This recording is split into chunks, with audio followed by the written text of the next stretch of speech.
Things are looking pretty bad in Spain and in the tip of Africa, that portion of Spain, the little enclave there, known as Ceuta. The Moroccans are invading, and I know that it wasn't on my list to talk about today, but by golly, that's what's happening is absolutely insane. Article. I'm never go to Yahoo News, but by golly, you got to sometimes because it's the one that's actually updating in real time. And unfortunately, the death toll needs to be updated in real time. Currently sitting at 41 dead.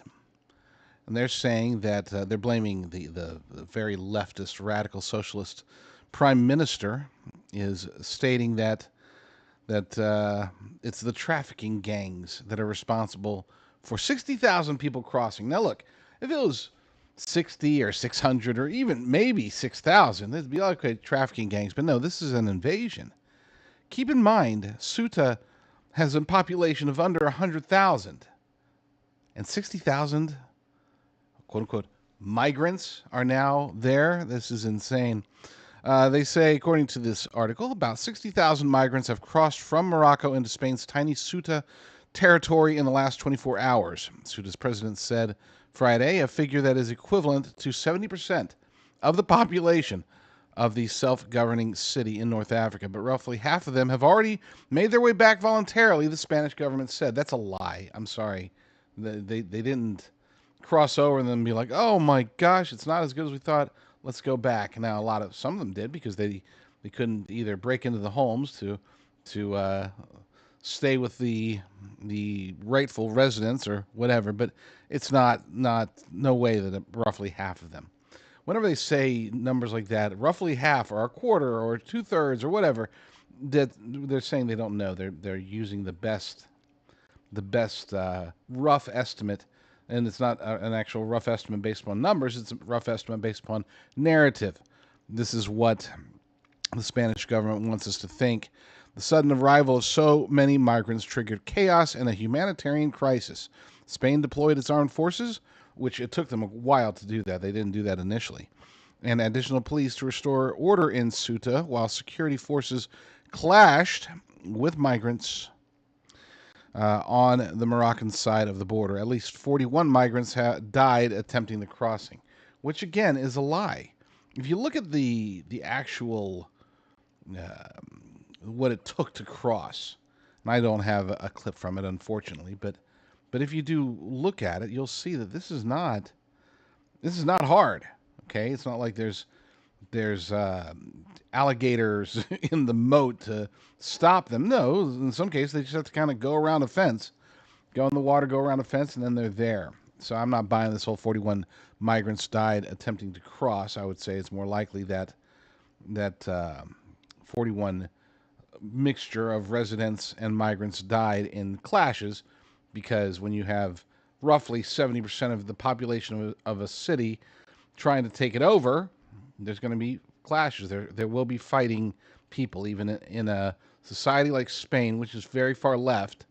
Not just the leadership, the society itself has been infected with what I call the woke mind virus. It's stolen from Elon Musk.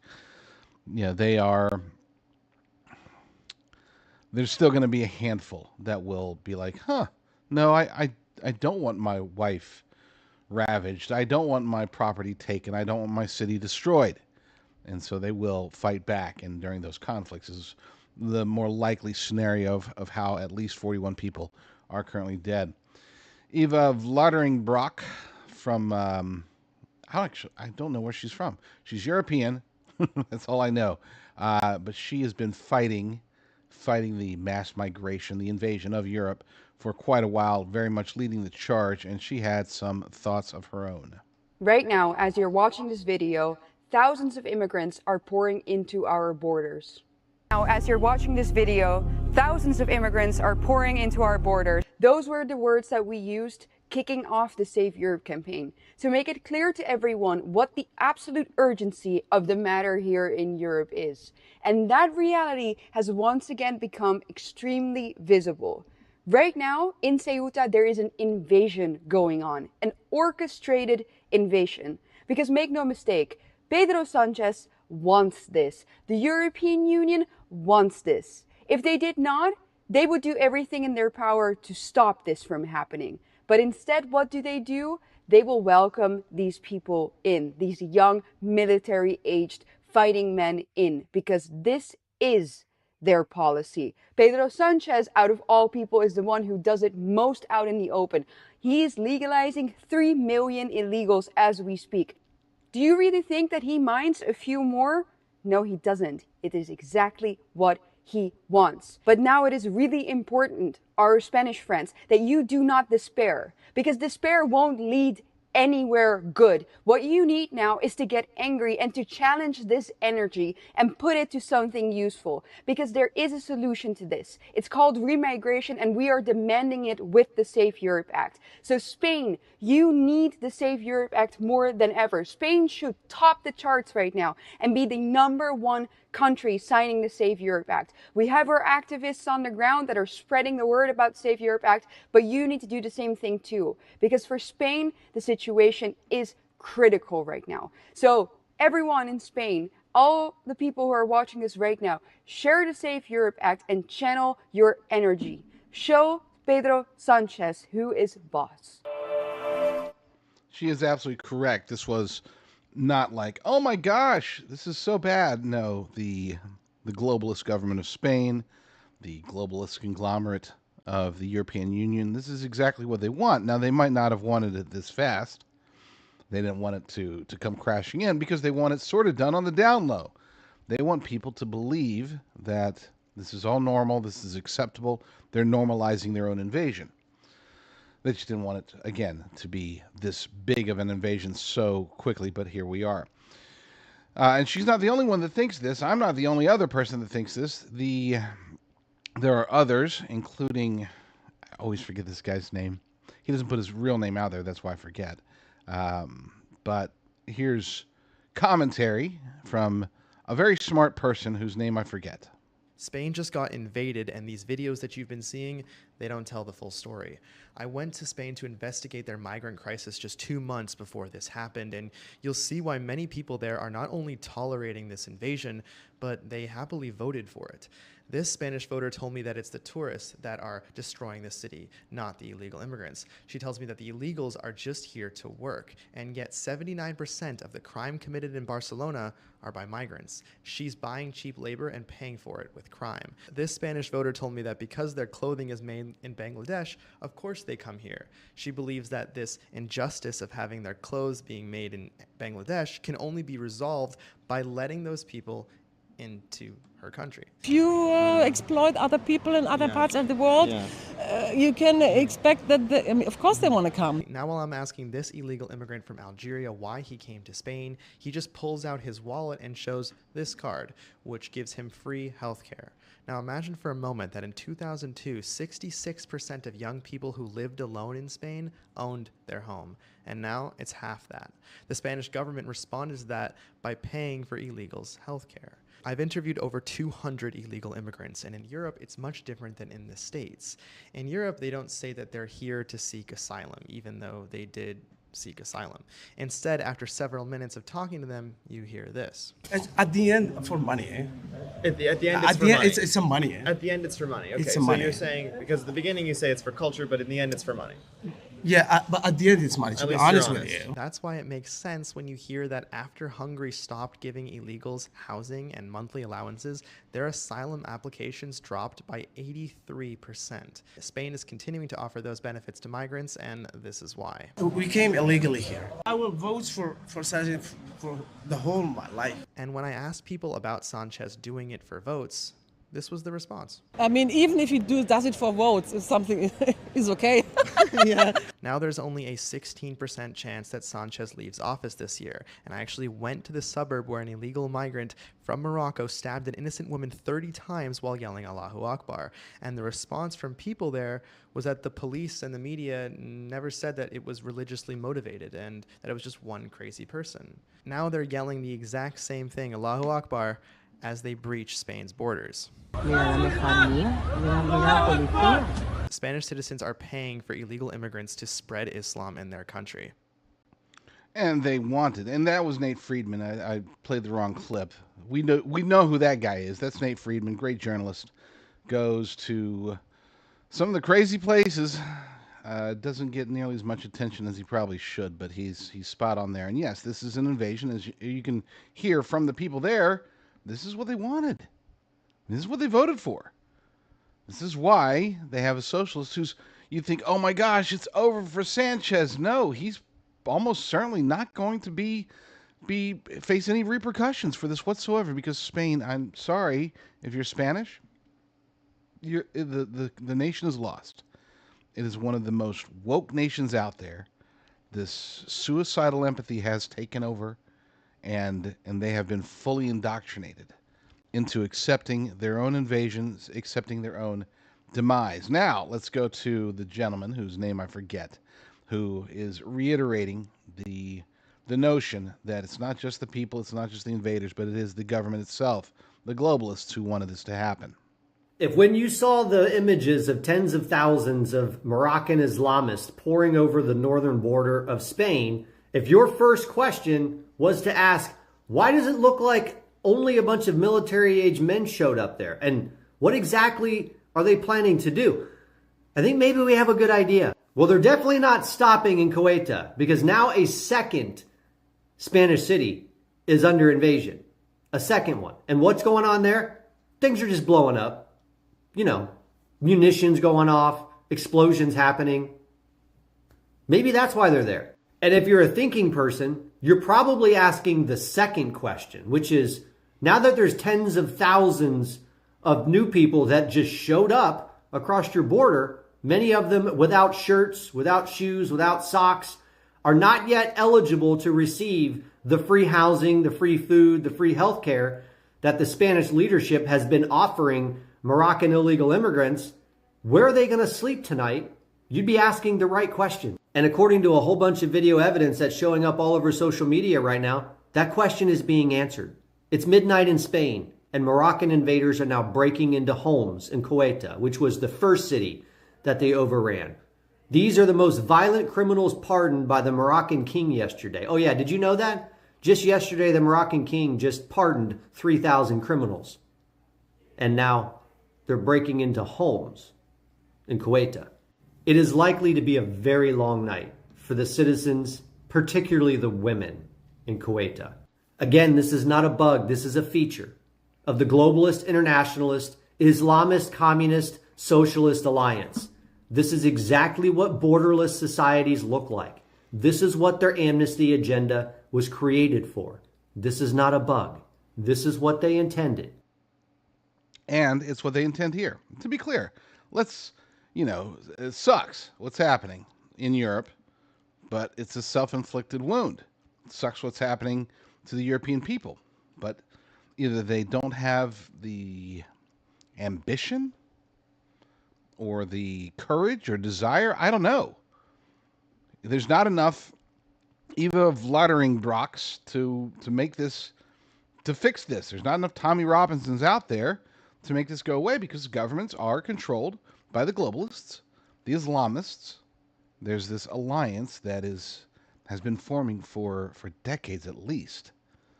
And we're now seeing it happening and taking over Europe. And don't think that it can't happen here. Do not be naive. Do not stick your head in the sand. Do not pretend like, oh, Trump's going to protect us, or J.D. Vance is going to protect us, or the Senate or the Congress is going to protect us. They'll do everything they can, but number one, Trump's not going to be in office forever. We know that. Number two, Congress is worthless. The only benefit of having a Republican-controlled Congress and Senate is that they prevent more stupidity from happening. That's about it, And Mike Johnson's okay, I guess, sometimes. But John Thune is an idiot. But at least he's not Troy Jackson. Troy Jackson, for those who don't know, is the newly anointed candidate. He replaced Graham Plattner to be the Democrats' nominee for the U.S. Senate in Maine. And they being the Democrats, apparently have a major vetting problem. They didn't vet out Plattner. It was pretty clear. I mean, even members of his own campaign in the early days of his campaign were like, I'm out of here. This guy's a creep. Leaving. Not sticking around for this show. Well, their replacement may not be as bad, but he's not exactly good either. And his latest scandal is one that I'll admit, look, it's got some juice, it's got some legs. It's not a big deal as far as I'm concerned, but I think a lot of people will think it's a big deal. Maine Democrats traded one vetting failure for another as new candidate has kids with his cousin. Yes, obviously that sounds very juicy. The details aren't nearly as juicy, though. This is on discernreport.com. 5 days. That's how long Maine Democrats got to enjoy their fresh start. On July 25th, party delegates gathered in Bangor and nominated former state Senate President Troy Jackson to replace Graham Plattner, whose campaign against Republican Senator Susan Collins collapsed under a sexual assault allegation that he denies, which, following months of damaging revelations about his old tattoo, online commentary, just in general being the dirtbag. Major, more so than your average Democrat. By Thursday evening, the first opposition research dropped on his replacement, and it has already landed. And that it's funny because it wasn't, when they say opposition research, this was technically, I know Maine Wire they're definitely kind of pretty conservative, but it's still journalists that found this. It's not like the Republican Party went out there or the Collins campaign went out there. No. It was an outlet called the Maine Wire that reported that Jackson's longtime partner, Lana Pelletier, I don't know, is his second cousin by blood. Citing genealogical records and local sources in Jackson's hometown of Allagash, a St. Johns River Valley town of roughly 240 people, the outlet reported that the two share the same great-grandparents and have two adult sons together. So let's just stop right there real quick. Just, again, for the record, this isn't a huge deal, okay? Second cousins by great-grandparents, it probably qualifies as genetically fine. It's not against the law. And in a town of 240, you're probably going to end up, sleeping with your second or third cousin. It's just how it works. And we can't go off, and we as conservatives, as American patriots, we can't go off and just say, oh my gosh, well, it's so creepy. It's not, okay? It's just not. Again, it's second cousins. It sounds like, because first cousin's definitely bad, horrible. Second cousin, depending upon the actual break, where it breaks, I guess, again, genetically, it just doesn't seem to fit. I'd have to check the Bible. I don't even know what the biblical whatever rules are for marrying a second cousin when your great grandparents were the same. I don't know if maybe it is. For all I know, maybe it's really, really bad. I'll go with the biblical definition of what's considered bad, and I don't know it, mostly because I've been married for over 3 decades, and I've never had an interest in any of my second cousins. As a matter of fact, I don't know any of my second cousins. I couldn't tell you if I have a second cousin. I'm sure I do, but I don't know them. They don't know me. And I haven't slept with any of them that I know of. So, again, it's a juicy story. I had to throw it up there, but I don't have much to say about it. The campaign here really is about Jackson being a radical DSA guy. Okay, this is a Democratic Socialist of America style candidate. I don't know if he is officially a DSA guy, but I'm pretty sure, policy-wise, he definitely is. Okay, this guy falls under the whole, abolish ICE, defund the jails, defund the police, amnesty for all, health care for nobody, because it's really what healthcare for Medicare for all is healthcare for nobody. But yeah, that's the real issue here. Hopefully this will pass and we can start focusing on his horrible, horrible politics. Because again, when it comes to policies, this is the debate that conservatives, Republicans, patriots need to be having against the Democrats, especially the Democrat socialists of America. It's not about personalities.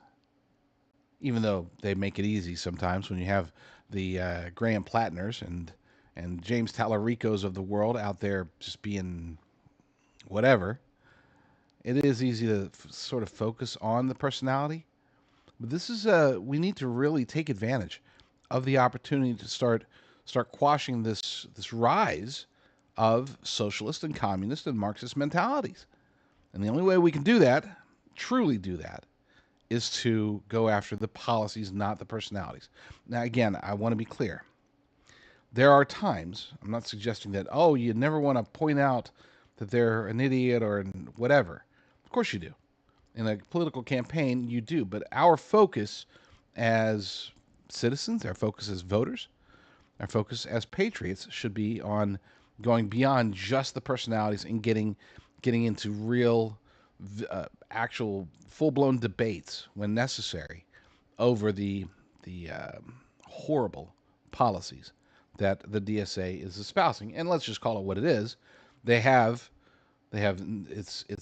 inevitable that they will be taking over the Democrat Party. So it's not just, oh, the DSA policies versus the Democrat policies. Nah, it's not like that. This is their party's future, whether that's in 2026 or 2028, or I don't think it could extend to 2030.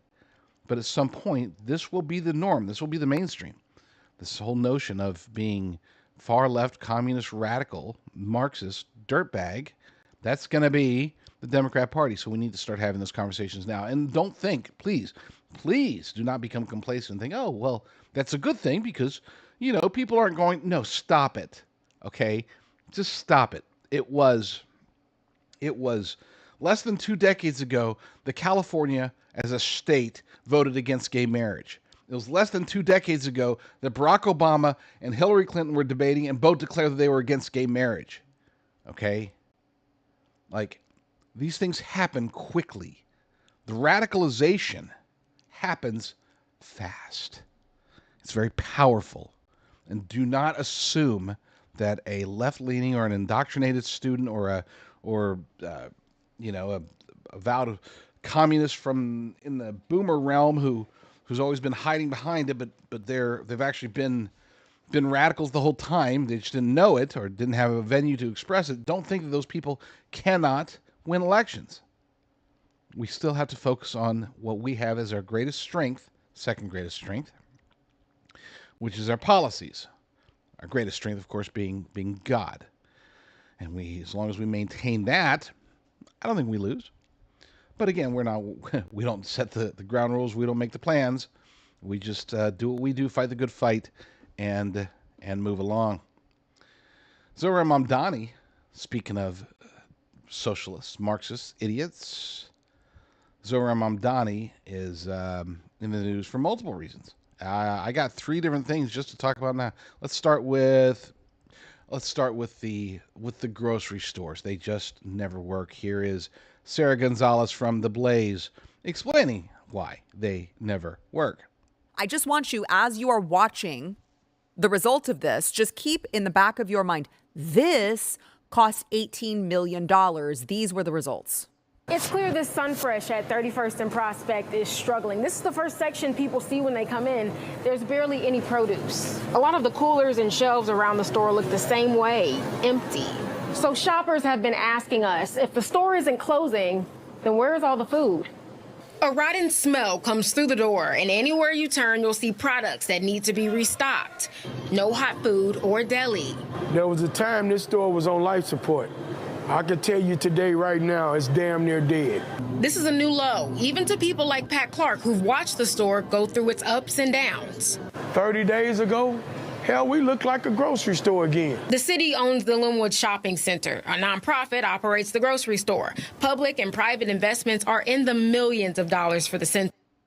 It always ends up this way, and it always will. I mean, there's more. City of Baldwin, Florida, opened up a city-run grocery store to address their food desert. But 6 years later, it's coming to a close. They're like, oh, shoot, the town-owned and operated grocery store is coming to a close in March. There's Florida, the experiment in Chicago. You're not going to be shocked to hear has gone the same way. Chicago opened up 7 city-subsidized grocery stores, and the 7 Save-A-Lot stores in Chicago went under. Yellow Banana locations were intended to alleviate food deserts, but closed after only a few years in operation. It just never works. And it won't work in New York City either. As a matter of fact, I would argue that it will collapse even faster under the weight of New York City than it has anywhere else, just because they will realize, despite the fact that Zohran Mamdani is promising that food staples will be 30% cheaper, yeah, we'll see how that works out. We'll see how long that lasts, and we'll see if the city will be able to tolerate it. If that's the least of my qualms with the mayor.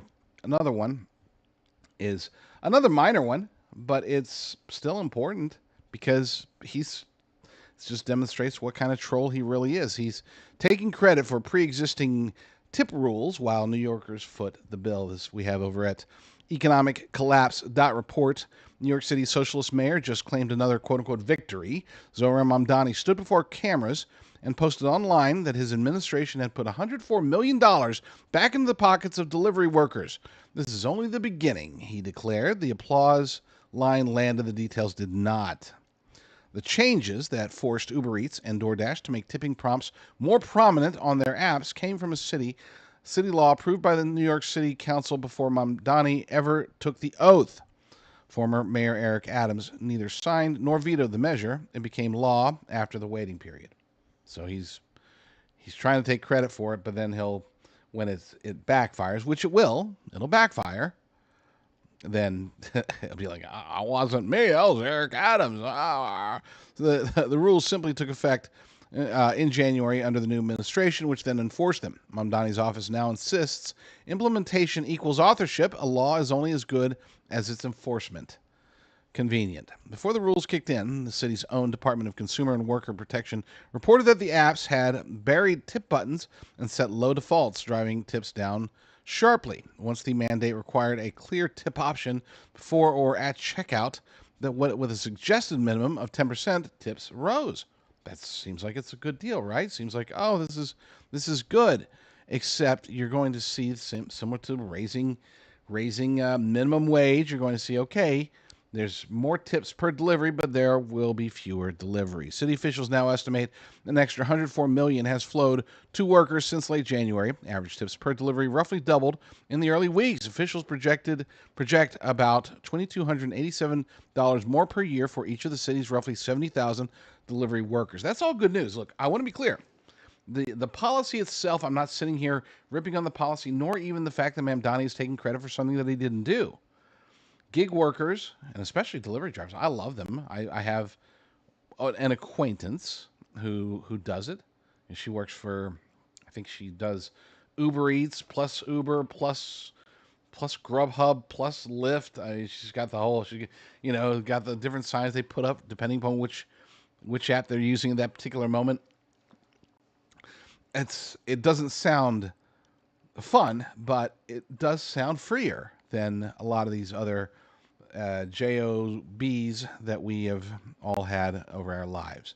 Point being is that in this particular case, it's a nice little boost, but when you have a city that is being run into the ground, as New York City has been for a long time, and then you throw accelerant on it with that accelerant named Zohran Mamdani, it's going to start to collapse. Even those people that are currently making, oh yeah, an extra $2,200 a year sounds good.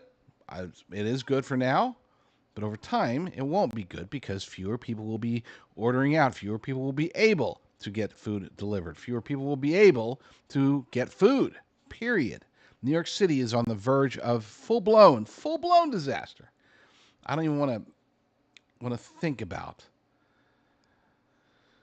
what will happen to the city when the exodus, especially of rich people, when that exodus hits full scale. We're just seeing the beginning of that. And he's doubling and tripling down. And I'll explain why that's the intention. That's what he wants here in a moment. But let's first turn to an explanation of why this is so bad. This is so bad. The rollout is so bad that even people who voted and donated to Mamdani's campaign is on this list as well. And on this list were celebrities that have previously supported the radical left, like Cynthia Nixon and Anna Wintour. So why did he do this? Because it's an intimidation tactic. It's part of the whole communist eat the rich movement. What this also suggests is that it doesn't matter if you support the left. They are not above putting you on a list and scaring you into compliance if you don't fall in line. Also, a lot of Zohran Mamdani supporters insist that millionaires and billionaires are not leaving the state of New York. But if you want to drive them out faster, this is a good way to do it. Of course it is. In fact, it's already happening. I mean, if you look at the tax revenue, it has declined because of people who are taking their business somewhere else. Now, will it, I guess, blow up New York City? No. But it does have an effect. It's called cause and effect. Yes, it is. And I did not mean that by saying it's so bad. And then I turned to Devori Darkins, great podcaster. And he starts off with, it's so bad. Totally unintentional. I hope you didn't hear me chuckle. Anyway, what's not worth a chuckle is the fact that, yes, this list, which is going after anybody in New York City, any of these rich people that have their second home in New York City, trying to slap a tax on them. The list was unnecessary for getting the money. There was no benefit to it. As they said, this is an intimidation technique. They think, oh my gosh, not they, commentators, a lot of them, right and left, are thinking, oh, this is a concern, this could backfire. There's going to be an exodus of money from the city. That's what he wants. That's what he wants. You might say, but that goes against the socialist principle of taking from the rich and giving to the poor. In case you didn't know, let me clue you in. Zohran Mamdani is only a socialist of convenience. He's not a true believer in Marxism. He's a true believer in Islam. And turning New York City into a hub, a mecca, so to speak, will require that things get bad. He needs New Yorkers to leave New York. Not just the rich. He needs a lot of them to. He needs to clear out space for a Ceuta-style invasion. Maybe not coming in on boats or going around fences or rushing in tens of thousands at a time, but something similar. He has plans for New York City. Those plans are being sent down from somebody, I don't know who. Powers and principalities, Satan, Allah, same thing. I don't know. Not sure. Can't tell you what the plan is. But it's clear that this is part of the plan. Because otherwise, again, there's no logical socialist reason to publish a list that shames and intimidates the rich people. You want them to stay if you're just a straight-up socialist.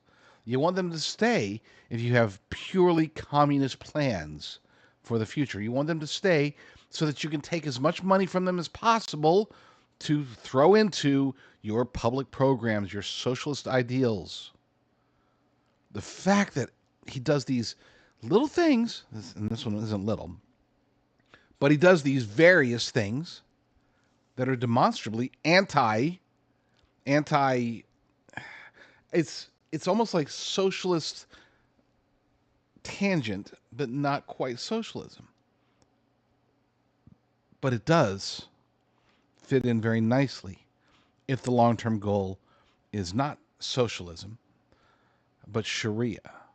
If the long-term goal is not redistribution, but destruction and invasion, then yeah, moves like publishing a rich person list makes total sense. So sad. It'd be different if we had a strong, aggressive, patriotic Republican Party. I'm not talking about the Republican voters. I'm talking specifically about leadership, both at the RNC as well as on Capitol Hill. If we had good leaders, we'd be in better shape. But you know what? We don't. We don't have good Republican leaders. And like I said before, the only reason to vote Republican nowadays is to stop the socialists from taking over, to prevent communism from becoming more of a thing than it already is here in the United States of America. We have an article over at AmericaFirstReport.com. This tells us where each Senate Republican stands on the Save America Act. Good stuff. Article by the Daily Signal. Ahead of the August recess, which should not be happening, but whatever, Senate Republicans remain divided over how to proceed with the Save America Act, legislation championed by President Donald Trump that aims to ban mail-in ballots and require identification and proof of citizenship to vote, issues that, as we've heard ad nauseum, are 70, 80, 90% issues. Okay, you can keep repeating that, but that doesn't do anything unless you do something about it. John Thune. In response to a Daily Signal questionnaire sent to all Republican Senate offices, staunch allies of the president, such as Senators Tommy Tuberville, Mike Lee, reaffirmed the president's call for the chamber to remain in session until it passes the legislation rather than adjourn for its scheduled August recess of 37 freaking paid vacation days. Don't get me started.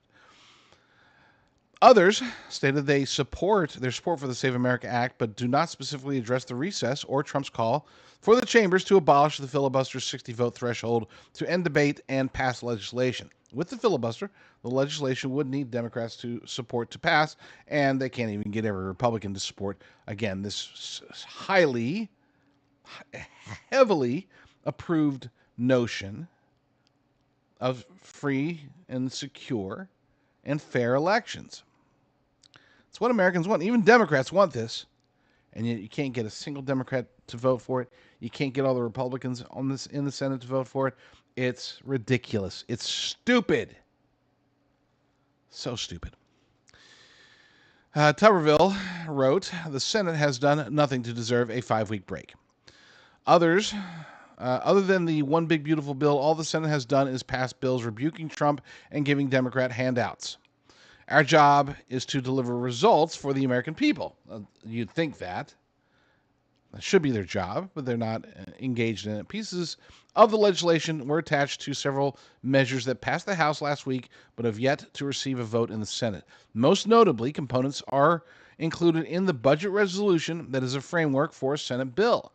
That spending measure could pass the Senate through the special process of reconciliation, reserved for certain budget-related measures and requiring only majority support for passage. However, while the language in the resolution allowed individual states to access billions in federal funding if they opt in to a voter integrity program, it would not mandate national voter ID and proof of citizenship to vote, as does the actual Save America Act. And yet still can't get that done. That process also might encounter obstacles from certain Republican senators. Bill Cassidy, who hates Trump now because Trump got him booted, lost his primary, lost his seat. He told the Daily Signal that language Trump requested might create certain problems for some Republicans. For some people, it does, Cassidy said. For Mitch McConnell, if he's still around, it would. Lisa Murkowski has made it clear she doesn't favor his current iteration, as it would forbid mail-in ballots, which is very important in Alaska. Except it doesn't forbid mail-in ballots. It doesn't. This is what's makes me so... They're lying. It does not forbid mail-in ballots. It requires a need for a mail-in ballot. And guess what? One of those needs is, hey, I'm out here in 80 snow-covered miles away from the nearest voting place. Can I get a mail-in ballot? Sure, here's your ballot. They wouldn't hand it to them. They'd mail it to them, but still. You want a mail-in ballot? You got a valid reason for a mail-in ballot? You're deployed. You're having an operation. You're feeble. You're in Alaska and far away from a voting booth. Fine. Mail-in ballot. Done. Lisa Murkowski is lying. Which is funny because they already have voter ID in Alaska. Wasn't a problem then, but now it's a problem. Why? Because Lisa Murkowski is not an actual Republican. She's a full-blown rhino. And she hates America, and she votes a lot of times with the Democrats, and she's just there. if it wasn't for John Thune and Mitch McConnell, I would think that Lisa Murkowski would be the Republican senator that I hate the most.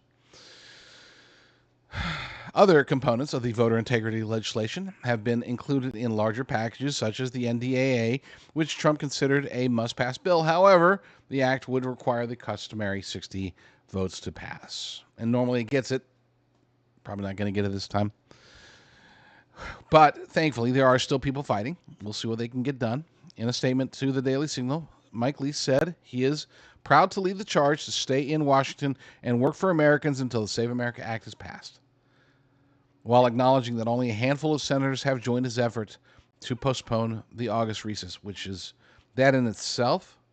If they can't even do that, if they can't even stay long enough to do their job that they're being paid to do, that they were elected to do, then sometimes I get to that point where it's like, what is the point? Why even have a Republican Party? I mean, if the Senate is just so dysfunctional that it can't get this done, I'm not going to go, well, might as well vote Democrat. I'm not going down that road. But it just does piss me off. It really chaps my khakis. Get something fun. Do we have anything fun lined up? Let me see. No, we're gonna stick with annoying. I guess this is kind of fun. This is Tommy Lahren, who she's fine. She's a journalist, but is Tim Burchett, who I like a lot. Wish he was a senator. He would be helping Mike Lee lead the charge, but he's not there either. So here's them talking about, it's not the Save America Act, but it is an attack on the RINOs and the neocons that are doing bad things to America. Tim, we have other members of Congress and Senate on our big weekend show, and they're Republicans, and I'll ask them about the Save America Act, and you know what? They give me the same, excuse me, line. They say, well, 70% of Americans want voter ID. I don't want to hear it. I know. Why aren't you guys doing something? Then they'll say, well, the Democrats, I know. Why aren't you guys doing something? And they never have an answer for me. They'll say, I think we need to pass it. But they're not doing what they need to do to pass it. Let me tell you what I think's going on. I think, and I'll get myself in trouble again, but I think there's people, Republicans, that do not like Trump. They do not like his direction. And they will do anything they can to sink the House, ultimately. They want to wreck our country. They like the old ways where they were out on the golf course and leadership would call and say, hey, we're going to make this vote. Come on back, and here's how you're going to vote. And that's how they want to do it. They don't want President Trump and his legacy to continue to be the dominant message of the Republican Party. They want to go back to the McCain, Romney, Bush. Moderate. They want to go back there. It's more comfortable for them. Limousine liberals. Yep. Correct. And I think that it goes even beyond the Save America Act. I think it goes down to this war, too. I see this as some of those same people who are in the president's ear trying to destroy his legacy so that he's got another 20-year war and it's on his head. And I'm worried about that because I see it. I see the neocons chirping. War pimps. Call them war pimps. Because their business is called war. them out, too. Yeah, their business Are is we war. making a misstep here? Yeah. I like Tim Burchett a lot. He opposed the NDAA. Not because there's a lot out there that are opposing it because, it's an Israeli takeover of the military. That's not true. It's not a takeover or a merging or anything like that. But no, his opposition was righteous. He's like, it's $1.5 trillion. Why? We have 40 trillion in debt that's crushing us. It is what it is. But again, I got to be clear. This isn't just, Republicans are so awful, we can't support them. I grew up for a long time, for those who have been watching my show for a decade, like some of you have, you know that I have never been the Mr. Lesser of two evils. But things have changed. Things have changed a little bit with the Republican Party. but they've really changed a lot with the Democrat Party, and now it's untenable. There was a time, this is going to sound crazy if to anybody who's new to politics or maybe has a short memory. There was a time less than 2 decades ago, we'll say within the approximately a decade ago, when I would actually rather take a step backward and let a Democrat win an important seat if it prevented a rhino. I made the claim, and I could demonstrate it. It was true back then that a true rhino was almost worse than a Democrat, because even though the Democrat would vote poorly and the rhino would vote not quite as poorly, but pretty close, that incremental benefit of having the rhino in office was overpowered. I guess it wasn't as important to me as getting the rhino out so we can get an actual constitutional conservative in that seat in the next cycle. Let's take one step back so that we could take 3 steps forward. That was my thinking, my rationale. But now, with the current state of the Democrat Party, even compared to a rhino, I mean, Susan Collins is a full-blown rhino, and I'm going to support the heck out of her, because Troy Jackson is a communist. So it's not take one step back from a rhino to a regular Democrat, an old school Democrat. It would take 8 steps back. Okay? It's like replace a rhino who is reliably anti-American half the time and replace them with somebody who isn't just anti-American, who wants to destroy America and will be against America 100% of the time. So I have to go to the notion of we are forced into a position of accepting the lesser of two evils. So for the first time, I've never supported Susan Collins. I will support her this time, as much as I dislike her, as much as I despise her, as much as I hate the fact that she is a Republican. This is in the state of Maine. It would be very difficult for a full-blown Republican, an actual conservative, to win in the state of Maine. So, unfortunately, yeah, I mean, I got to support her. Sucks. But that's the state of American politics today. The Democrats have become completely untenable. Can't just, we're going to teach them a lesson this time. The rhinos, we're going to teach them a lesson by letting them lose and then replacing, getting a good candidate in next time. We don't have a next time.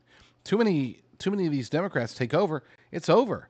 And to be clear, people, but not all the Democrat Party are like that anymore. And it would only be a small percentage in the House or the Senate. That's all you need, folks. And I'll explain this one last time. Probably not the last time, but let me explain it to you.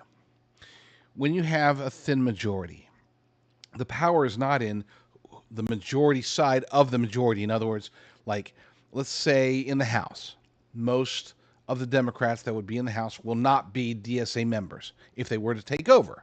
And if they were to take over, let's say they've got a 10-seat majority. Okay, you with me? But let's say that 6 of those seats are controlled by Democrat socialists, like AOC, like the people that Mamdani handed the election to in New York City. Let's say there's 6 or 7 or 8 of them. They control the House of Representatives in that scenario.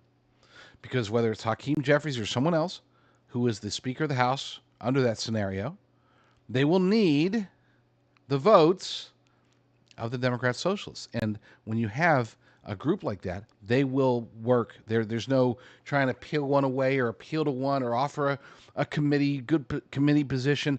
They will operate as a block, as a voting block that will mean that Hakeem Jeffries or somebody will either have to water down a bunch of legislation to somehow get a Republican on board, or 2 or 3, or they'll have to crack and succumb to the Democrat socialists. And the reason that they will do that, option 2, most of the time, is because they're going to be getting pressure from the Democrat socialist base, which is becoming the at-large Democrat base. They are the loudest on the Democrat side. They might only account for a small percentage, but they are by far the loudest of the small percentage. They're the ones that are going on CNN, MSN Now, MS Now, whatever. That in that scenario, you don't have to have a whole bunch of DSA members in Congress or in the Senate in order to control the philosophical and legislative direction of the House or the Senate or both. This is why I am forced to support hardcore, full-blown rhino Susan Collins. Thankfully, I've got help. Not just you all. I know you all are here to help, and I appreciate you. But we, the Republican Party, and I'm not technically a Republican, but whatever, we have help coming. Elon Musk has signed back on to help, and they're talking about, tens, if not hundreds of millions of dollars. The number, because he had spent like $290 million or so last election. This not being a presidential year, they're estimating he'll probably spend $100 million. I hope he spends $1 billion. He can afford it. I hope he spends $1 billion to stop the communists from taking over. Think about where we were this time last summer. Elon Musk was mad at the president, mad at the party, and was threatening to start another political party. Now he's going to spend $100 million for the Republicans. Thank God, because he was an integral part of the Republicans winning in 2024, and the party needs him. And he's going to be better off, I think, with Republicans than Democrats for the rest of his life. But, it's interesting. When I interviewed Elon for the book that I wrote about President Trump's first 100 days in office, I could tell then, and this was last year, that he was kind of bent out of shape with both parties in Washington. He didn't think there were enough people in Washington who shared his concerns about the national debt, the immigration crisis, the looming, what he thinks is maybe a bankruptcy crisis for the United States of America when you consider $40 trillion in debt. So I can understand why, if you're disappointed with everybody, you wouldn't want to spend much money on politics. But for right now, given the stakes of this election and given the fact that Western civilization is on the ballot, and I know how much he cares about that, I'm glad to see him come to the Republican Party. I like how the two Democrats on the panel were chuckling when he said that Western civilization's future is on the ballot. It is. The world, and this is going to sound like hyperbole, but this is the truth. The world is on the ballot. Not that we care about the world, both from an America First perspective as well as from a biblical perspective, that we shouldn't care about the world, but we still have to fight the good fight. Either way, we still have to do what's best based upon, at least for me, a biblical understanding, a biblical worldview combined with and tempered by, at a smaller scale, an America First agenda. And that aligns with saving the world. I wouldn't go try to save the world, and if it did anything against my biblical worldview or my America First stance. But in this case, it aligns. We have a rare opportunity right now where everything is sort of aligned. If we want to act biblically, which we should, we go down a certain path. And going down that certain path happens to align with an America First philosophical, political perspective, and that actually happens to align with a let the world crumble and die perspective. All of these align. Our lives are simple. If you're an American patriot, if you're a Bible-believing Christian, if you don't want the world to end anytime soon, it's all the same. It's all the same right now. That's a beautiful thing. I'm sorry for anybody who disagrees, because I'm not wrong about this. There will be those out there who say, "Oh, but it's the Jews," or "Oh, it's Trump is betraying us," or "Oh, it's the globalists, and there's different. It's more complicated than that." No. It's not. It's very simple. It's our path forward is as simple as it's ever been, and maybe it's always been this simple. Maybe I've complicated things. Maybe the world has been complicating things, but for me, the clarity is there. I understand it now. I can feel it. I can see it. I think you all can see it as well. We just have to do what's right, and the gap between right and wrong is widening. That's the good news. The bad news is that gap, even though it's widening, that means it's harder to take people who are on the wrong side of things and bring them over because the gap is widening. And unfortunately, there's a far higher percentage than I think most of us realize who are on the wrong side of that gap. As a matter of fact, that's what I'm going to be talking about today on my other show, which you can watch going to jdrucker.com, or just go to, I think it's jdrucker.com/show. Will actually take you to my other channel, the JD Rucker Show channel on Rumble. If you're watching on YouTube, I talk kind of crazy. Like, I can be on YouTube for this show. My other show, I get a little bit maybe more offensive and maybe a little bit more risky. So I don't post a whole lot of that show on my YouTube channel. We're about to, if you are watching on Rumble, we're going to be doing a raid on the Wendy Bell radio program. But while we wait for that, I want to do something that hits close to home. There's been a strange and insane increase in rare form of child cancer that's happening in Ladera Ranch, California, which is in Orange County, and it's close to home because I used to live there. My family, we used to live there. I'm about to show you Kira Davis talking about her dog getting cancer as well. I had a dog that died prematurely while I was living there. So this one, again, kind of close to home. Kira, thanks for being here. I'm from San Diego. I know exactly where you are. It's a beautiful area going through something very scary. And you told our producers you're not leaving. Why is that? Well, this is our home. We've raised our children here. This is the place the only place that they've ever called home.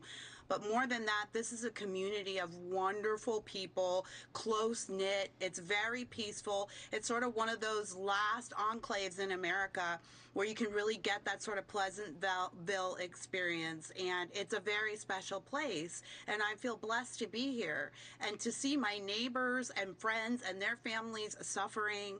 And we have no answers.